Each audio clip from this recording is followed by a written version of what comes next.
देखो क्लास क्या माँ, क्लास क्या माँ 11, चैप्टर क्या माँ 4 की तीसरा, पहला पाषाण काल, दूसरा हड़प्पा सभ्यता और तीसरा वैदिक सभ्यता। वैदिक सभ्यता का समय काल कब से कब तक था? 2500, 1500 से 600। उसको भी दो पार्ट में बांट के पढ़ते हैं। पहला 1500 से 1000 और दूसरा 1000 से 600 ईसा पूर्व का बात करें, बीसी। इंग्लिश में बीसी, हिंदी में ईसा पूर्व। हाँ, बाद में पहुंचेंगे हिंदी में। बहुते बात सब पढ़ लिए थे, आज उसका दूसरा क्लास होगा सर, ठीक है। वेद का रचना हुआ था, रचना वेद क्या हुआ था? 4 गो, ऋग्वेद, सामवेद, यजुर्वेद और अथर्ववेद। सबसे पुराना कौन सा वेद है? ऋग्वेद। हाँ, उसके बाद जो 3 गो वेद है बाद में, सबसे लास्ट में हुआ था अथर्ववेद का, ठीक है। सबसे बाद में अथर्ववेद का। देखो तो जो वेद है, तो सर वेद को कौन लिखा था? तो वेदों को अपौरुषमेय कहा जाए। अपौरुषमेय कहने का मतलब इसका रचना कोई पुरुष नहीं किया है, कोई देवीय शक्ति ने किया, वही पॉइंट लिखा जाके। वेदों को अपौरुषेय कहा गया क्योंकि इसकी रचना देवताओं द्वारा की गई है, मतलब कोई मनुष्य नहीं किया है, कोई ना कोई देवता इसका रचना किया है, ना कोई मनुष्य किया है और ना कोई क्या देवीय शक्ति ने किया है, मतलब कोई आ करके रचना करके चुपचाप क्या किया अपना चले गए। लेकिन साइंस इस बात को थोड़े मानेगा। बोर्ड पे लिखा क्या भगवान आए थे, छाप यार चल दिए, नहीं नहीं सर जी, कोई ना कोई लिखा है, आप ही तो थे क्या, आप ही तो नहीं लिखे है। तो ये बात ऐसा लगता है, लेकिन ये बात कौन मानता? धार्मिक मान्यता के अनुसार है कि कोई देवीय शक्ति होगा और उसका रचना क्या किया अपना कर दिया है। लेकिन इतिहासकार इस बात को नहीं मानते। उनके कहने के अनुसार कि इसका रचना किया गया, किसका? वेद का बात करें, 2 पॉइंट है ना। एक कह रहा है कि वेद का रचना नहीं हुआ है, कोई देवीय शक्ति अपना आया, किताब में लिखल था, रख के चला गया होगा। लेकिन धार्मिक लोग मानते हैं, इतिहासकार कहते हैं कि नहीं, कोई ना कोई इसको क्या किया गया, रचना किया गया होगा। अच्छा, ऐसे वेद का जो संकलन करता है, रचना करने वाले, और वेद का रचना कौन किया नाम पूछे तो वेद व्यास बोलेंगे, लेकिन तुमको रचना नहीं पूछेगा, संकलन करता लिखल रहेगा। तो सर संकलन करता क्या होता है? संकलन करता का मतलब होता है कि 10 गो 20 गो पेज था, एक जगह सैंत लो, स्टेपलर मार दो। समझ में आया? ओ वेद का जो स्टेपलर कौन मारे थे, एग्जाम पूछेगा कि वेदों का संकलन करता कौन थे, तो कौन थे? हाँ, जो भी किए तो वही ना, अगर पिन मारना मतलब एक जगह सैंत करके क्या किए, पिन मार दिए, मतलब रस्सी से बांध दिए। पहले तो बांधते ही था ना, तो बांध दिए, तो उसी को क्या कहा जाता है? संकलन करता। मतलब रचना अगर पूछेगा वेद का रचना कौन किया, तो क्या बोलेंगे? वेद किया। रियल में क्या किया था? वो संकलन करता था, लिखने वाले नहीं थे। हाँ बोलो। हाँ, 2 गो और बात करेंगे इसमें। देखो क्या बोलते हैं, 2 गो है, एगो रामायण, एगो महाभारत। तो रामायण का रचना पूछेगा तो रामायण का बोलना वाल्मीकि, और महाभारत का पूछेगा तो बोलना वेद व्यास। ये 2 क्वेश्चन याद रखना। महाभारत का पुराना नाम पूछेगा जय संहिता। हाँ, महाभारत का पुराना नाम पूछे तो जय संहिता, ठीक ना। हाँ चलो, यहां से 3 पॉइंट याद हो गया। कौन कौन? रामायण का रचना, बाद में लिखना आराम से, रामायण का रचना वाल्मीकि, महाभारत का रचना वेद व्यास, और महाभारत का पुराना नाम जय संहिता। 3 1 2 3 को आंसर याद रखना। जय संहिता, जय संहिता। रामायण का रचना, महाभारत का रचना, और महाभारत का पुराना नाम। इंटर के एग्जाम में ये क्वेश्चन बार बार पूछता है कि महाभारत का पुराना नाम क्या था। हाँ 8 से बड़ा, मैं ये बार बार पूछता, एक क्वेश्चन पूछते रहता, देखा गया, ठीक है। बाकी तो कहीं पूछ सकता है, ये इंटर में देखा गया बार बार। इतिहासकार क्या बोला कि इसका रचना किया गया, कोई ना कोई इसका क्या किया, रचना किया। अच्छा, धार्मिक मान्यता के अनुसार, मतलब धर्म के अनुसार 4 गो युग होता है, सतयुग, त्रेता युग, द्वापर युग, कलयुग। याद रखेंगे, क्वेश्चन ही बनता है, बस बता नॉलेज के लिए कि धार्मिक मान्यता के अनुसार क्या गो युग होता था। तो क्या होता? सतयुग, त्रेता युग, द्वापर युग, कलयुग। ये तीनों युग हो गया। हम लोग, तुम किस युग में है? उसके बाद आएगा भ्रष्ट युग। हाँ नहीं आएगा, आ गया, क्या आएगा? आ गया, कलयुग खत्म। हम लोग किस में? भ्रष्ट युग। उसके बाद फिर से चालू होगा हाँ फिर से, हाँ पूरा अंत हो जाएगा, फिर से नया नया पृथ्वी बनेगा। पूरा एकदम भगवान सब आएंगे, पूरा एकदम बहारेंगे, पूरा पहले सफाया करेंगे, एकदम उछालेंगे पूरा, फिर घर सब डूब जाएगा पूरा, तब एकदम साफ सुथरा हो गया। हाँ फिर से सभ्यता सब आएगा, कोनो कोनो सभ्यता, नया नया सभ्यता, फिर से पढ़ेंगे वैदिक सभ्यता सब। तूने दिया पुता था क्या? अच्छा ठीक है ना, ऐसे बात की बात है, कल्पना है वो, ठीक है। तो वेद से कुछ समझना, वेद का संकलन करता हो गया तुमको, वेद बस, हाँ उसके बाद मुझे ज्योग्राफी पढ़ेंगे, बर्दाश्त करो ना। तो वेद का, वेद क्या हुआ तुमको? 4 गो, ऋग्वेद, सामवेद, यजुर्वेद और अथर्ववेद। वेद का रचना कौन किया था? वेद व्यास। ये पॉइंट याद रखेंगे, हाँ संकलन करता। क्वेश्चन जैसे पूछे आंसर क्या होगा? तो वेद से वेद याद रखना, बात खत्म है, ज्यादा दिमाग लगाने जो ना है, ठीक है। अब हम पढ़ लेंगे किसके बारे में? सबसे पहले ऋग्वेद के बारे में। तो ऋग्वेद देखो, इसका रचना कहा था कि 1500 से 1000 ईसा पूर्व के आसपास में इसका रचना हुआ था, बीच में, मतलब 4 गो वेद है ना, तो जो पहला वाला वेद है उसका रचना कब से कब तक हुआ था? समय काल 1500 ईसा पूर्व से लेकर के 1000 ईसा पूर्व में किसका रचना माना गया था? तो ऋग्वेद के रचना था। सबसे प्राचीनतम वेद, हाँ सबसे प्राचीन पुराना जो धर्म ग्रंथ है वो क्या है तुमको? वेद है ना। अब वेद तुमको क्या हो, कल बता चुके, कल बता दिए थे, 4 गो है, ठीक है। इंटर के एग्जाम में इतना ही क्वेश्चन पूछेगा कि वेद क्या गो है, 4 गो, क्या बार पूछा गया, सीधे नंबर पूछेगा, हो गया, याद रखना। वेद 4 गो, वेदांत 6 गो, पुराण 18 गो, ठीक है। उपन्यास आ जाओ। मंडल, अब देखो और बात सब है इसमें, जैसे ऋग्वेद है ना, ऋग्वेद में 10 गो मंडल है।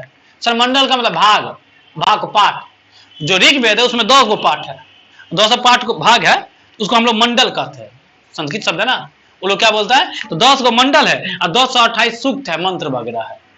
तो पूछेगा कि ऋग्वेद में कितना भाग है? तो 10 गो मंडल है। कितना मंडल है, कितना सूक्त है? तो 228 क्या है? सूक्त है, ठीक है ना। और ऋचाएं वगैरह 482, 62, 82 जो भी हुआ, 2482 से देखना सही से। तो 2 ऋचाएं है, हाँ मंत्रे का भाग होता है, उपमंत्र।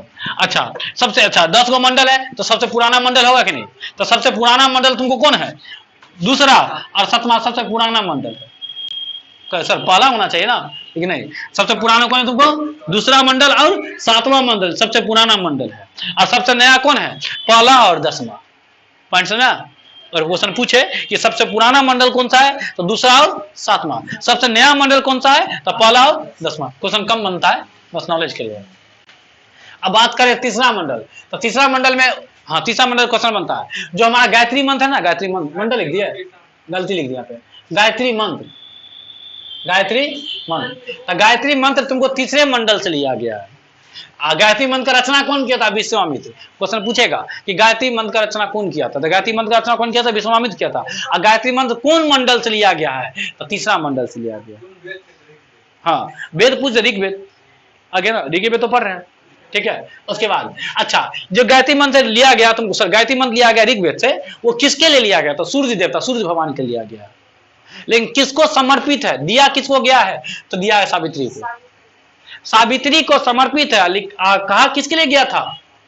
सूर्य देवता के लिए, ठीक है ना। क्वेश्चन पूछेगा कि गायत्री मंत्र किसको समर्पित है? तो सूर्य भगवान के लिए है। समर्पित किसको है? तो सावित्री को।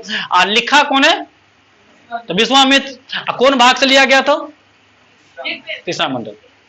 भाग वेद पूछे तो ऋग्वेद, भाग पूछे तो मंडल, मंडल मंडल, ठीक है ना, क्वेश्चन बनता है। उसके बाद अब 7वां मंडल में वो चर्चा है, 10 राज युद्ध के बारे में चर्चा है।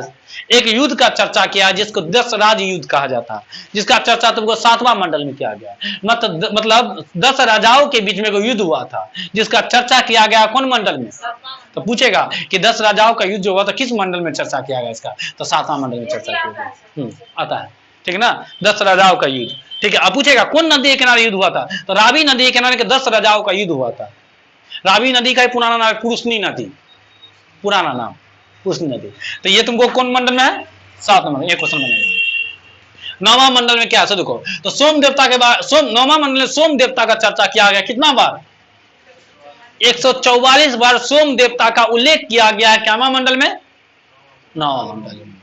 पूछेगा सोमदत्ता को उल्लेख कौन से मंडल में किया गया, तो 9वां मंडल में किया गया। क्या बोलते हैं, गायत्री मंडल का चर्चा कौन मंडल में है, तीसरा क्वेश्चन बनेगा जैसे बनाएंगे तो।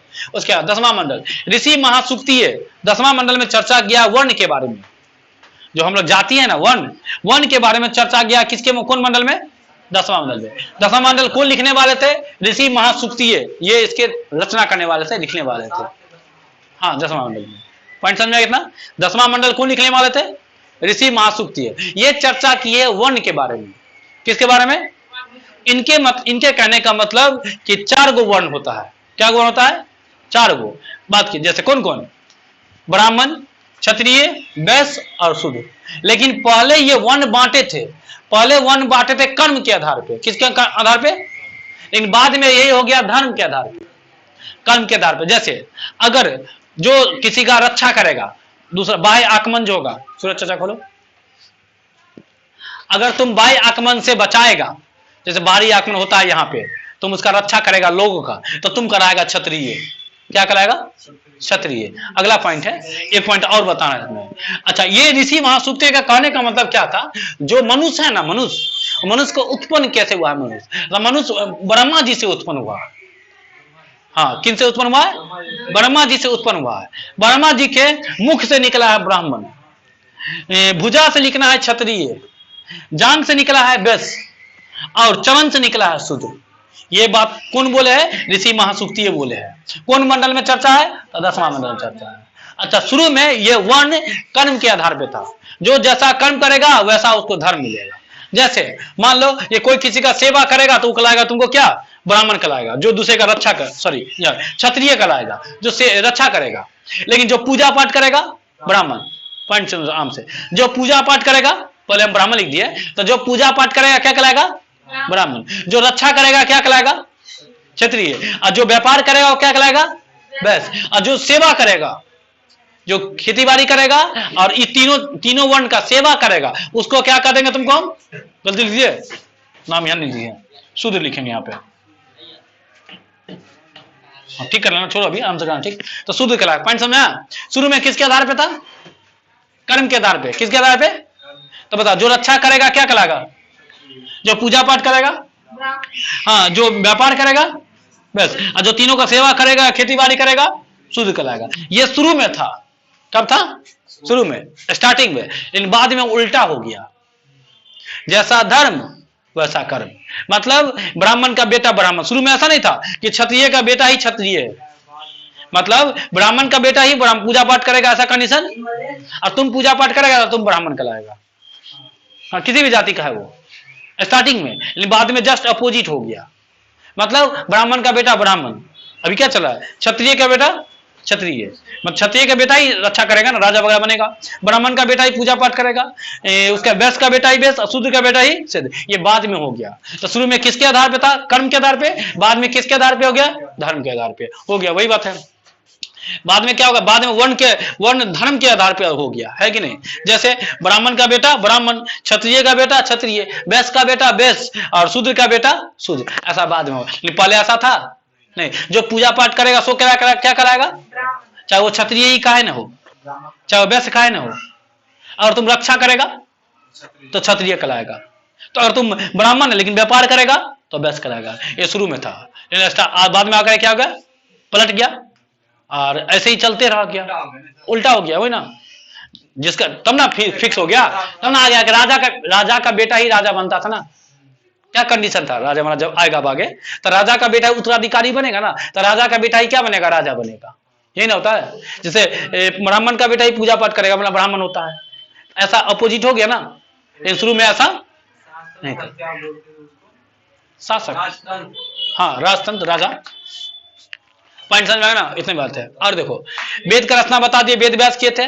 और जो ऋग्वेद को पढ़ लेगा ना, तो ऋग्वेद को पढ़ने वाला को होत्री कर, जब पूजा पाठ करा लेते नहीं करते पुजारी, तो जो ऋग्वेद को पढ़ने वाला होगा, पढ़ लेगा, उसको हत्री कहा जाता है। क्वेश्चन पूछा हुआ है, ऋग्वेद को पढ़ने वाले ऋषि को क्या कहा जाता था, हत्री कहा जाता था। ठीक है। उसके बाद अच्छा, ऋग्वेद को समझने के लिए एक उपवेद बनाना पड़ा। कैसे हम लोग किसी सब्जेक्ट को पढ़ने के लिए नोट्स बनाते हैं ना, तो ऋग्वेद को समझने के लिए उपवेद बनाया, मतलब वेद को समझने के लिए उपवेद। हाँ, वेद को समझने के लिए क्या बनाया गया, उपवेद। और उपवेद का रचना कौन किया था? आयुर्वेद। ठीक है ना। उसके बाद अच्छा एक और वाक्य है, वाक्य कौन वाक्य है? अस्तो मां सद में। कौन वाक्य है? अस्तो मां सद में। ये वाक्य तुमको ऋग्वेद से ही लिया गया है। हेडलाइन से दिया ऋग्वेद कहीं पर, ये देखो ये वाक्य तुमको कहां से लिया गया है? ऋग्वेद से। पूछेगा अस्तो मां सद में वाक्य किस वेद से लिया गया है? तो कौन वेद से लिया गया? ऋग्वेद से। पॉइंट समझ में आ गया? प्रोहिबिन कर देते हैं। तो बताओ धार्मिक मान्यता के अनुसार वेद को कोई लिखा नहीं है, वो अपने में लिखा गया है, कोई देवीय शक्ति होगा, मनुष्य इसका रचना नहीं किया है। ठीक है, हाँ जी जो भी हो उसके बाद, लेकिन इतिहासकार इस बात को नहीं मानता है, इसका कोई ना कोई क्या किया है? रचना किया है। धार्मिक मान्यता 4 गो युग था, 4 गो कौन कौन? सतयुग, त्रेता युग, द्वापर युग और कल युग। 4 गो वेद में, वेद क्या होता? 4 गो, ऋग्वेद, सामवेद, यजुर्वेद और अथर्ववेद। सबसे पुराना कौन सा है? और सबसे प्राचीन धर्म ग्रंथ कौन सा है? वेद। भारत का सबसे प्राचीनतम धर्म ग्रंथ कौन सा हो जाएगा तुमको? वेद हो जाएगा। वेद क्या हुआ है? 4 गो। वेद का रचना कौन किया था? वेद व्यास। अच्छा ऋग्वेद का रचना कब से कब माना गया है? 1500 से 1000 BC ईसा पूर्व। सबसे प्राचीनतम धर्म ग्रंथ कौन सा? वेद है। वेद क्या हुआ है? 4 गो। इसमें मंडल क्या हुआ है? 10 गो। उसके बाद सूक्त कितना है? 1028। और ऋचाई कितना है? 2462 होगा। देखना एक बार सही से, थोड़ा कंफ्यूज हो गए। सबसे पुराना मंडल कौन सा है? तो दूसरा और 7वां मंडल सबसे पुराना है। और सबसे नयका मंडल कौन सा है? पहला और 10वां, अलग अलग समय में लिखा गया। ठीक है। तीसरा मंडल में गायत्री मंत्र कौन मंडल में? तीसरा मंडल। कौन लिखा है? किसके लिए, किसको समर्पित है? सावित्री को। 10 राजा जो युद्ध हुआ था, 10 राज युद्ध, वो कौन मंडल में चर्चा है? और कौन नदी किनारे युद्ध हुआ था? रावी नदी के। सोम देवता का बात किसमें लिखा है? हाँ 10वां मंडल कौन लिखा है? ऋषि मानते। इसी में वो वर्ण के बारे में चर्चा किया है कि 4 गो वर्ण है। कौन कौन? ब्राह्मण, क्षत्रिय, वैश्य और शूद्र। शुरू में वही वर्ण किसके आधार पे था? कर्म के आधार पे। बाद में वही वर्ण किसके आधार पे हो गया? कर्म के आधार पे। मतलब पूजा पाठ कीजिएगा तो ब्राह्मण से मतलब बचाइएगा तो हो गया क्षत्रिय, सेवा कीजिएगा तो शूद्र, व्यापार कीजिएगा तो वैश्य। लेकिन ये जस्ट आगे जाके उल्टा पुल्टा हो गया। मतलब ब्राह्मण का बेटा ब्राह्मण, क्षत्रिय का बेटा क्षत्रिय, शूद्र का बेटा शूद्र और राजा का बेटा राजा। वही ना हो गया, मतलब वैश्य का बेटा वैश्य हो गया। यही पॉइंट था। ठीक है, काफी है। हो गया ना? बोलते सर, डॉक्टर पूछ लो।